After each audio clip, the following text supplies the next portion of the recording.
Joining us now, Stuart Stevens, Senior Advisor at the Lincoln Project and Mitt Romney's Chief Strategist for the 2012 campaign, and Symone Sanders Townsend, co-host of MSNBC's The Weekend and the former Chief Spokesperson for Vice President Harris. So both of you, thank you. And Stuart, in less than 2 weeks, there's been 2 convictions. And while Hunter Biden's and Donald Trump's cases are completely different, how do you see them shaping the race in November? Well, I think the major fact is one of these guys is running for president and the other isn't.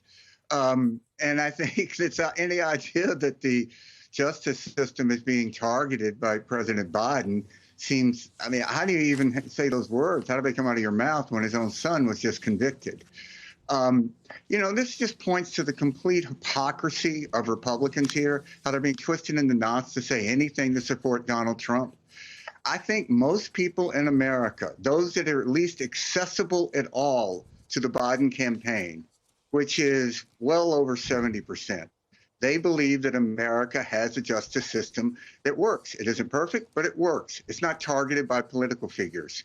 And I think these claims make Donald Trump look weak, and the Republican Party that I used to belong to look pathetic. Symone, Politico Playbook writes, quote, Biden's son's plight could become a coat of armor for the Biden campaign. How do they navigate this?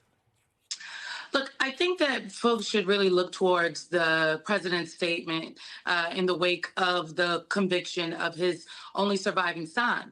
And the short of it is, he says he's a father. He's a father. He's the president, but he's a father, and he respects the outcome. And you saw the president yesterday on that tarmac with his son. Comfort them, to support him. And I think that this is a family matter, not an election matter, and frankly, not a political matter. I know Republicans would love, some of my Republican friends would love for, you know, this somehow to connect to Joe Biden in some way, shape, or form. But at the end of the day, unfortunately, addiction is almost just as American as baseball, as apple pie, as some folks would say. And I say that meaning that there are a number of families who can identify with what the Bidens have gone through. No families at the highest levels, frankly, of the echelon of American politics right now in the public eye, but absolutely folks all across this country. And so I don't think I would note it as a coat of armor, but it definitely reinforces that Joe Biden is a human, that the folks who are running for president are people just like you. And you have one case where one of the folks running for president was convicted of 34 felony counts for essentially trying to hide what was going on with payments to someone that was not his wife, as someone he allegedly had sex with because he thought it would affect the election. And the other is a man whose son was just convicted for, some would argue, no other reason except he is the president's son, but convicted for things connected to his addiction.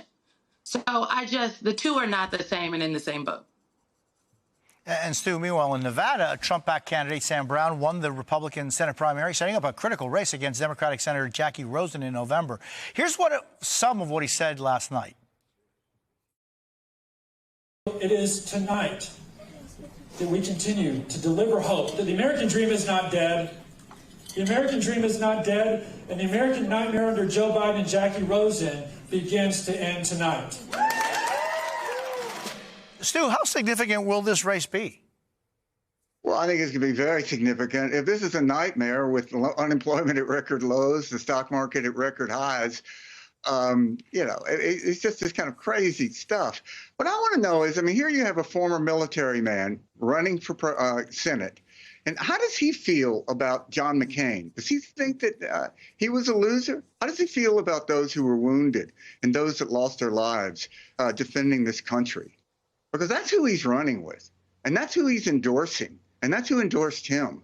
So you can't do this like a cafeteria where you take, well, I like this tax cut, but I don't like the fact that he mocks the military. No, you get everything. And that's what he's going to have to answer to in this campaign.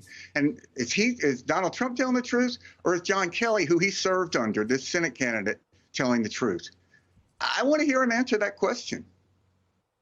Stuart Stevens and Symone Sanders Townsend, thank you both so very much. Appreciate it.